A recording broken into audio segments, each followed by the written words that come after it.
কোনো বইকে যেমন তার মলাট দেখে বিচার করা উচিত নয়, তেমনি কখনো কোনো মানুষকে তার পোশাক দেখে বা তার বাইরের আবরণ দেখে বিচার করো না।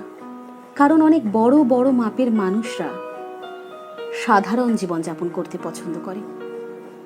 অনেক বড় মাপের মানুষদের মধ্যে অহংকার থাকে না এবং তারা সেটাকে প্রকাশও করে না। তাই দেখবে যে তুমি কখন কোন বড় মানুষকে অপমান করে ফেলবে তুমি নিজেও বুঝতে পারবে না। আর সত্যি কথা বলতে, হীরা বলো, রত্ন বলো, এসব কিন্তু অনেক গভীরে এবং পাকেই থাকে। সেটাকে দেখার দৃষ্টি দরকার, সেটাকে বিচার করার বুদ্ধি দরকার।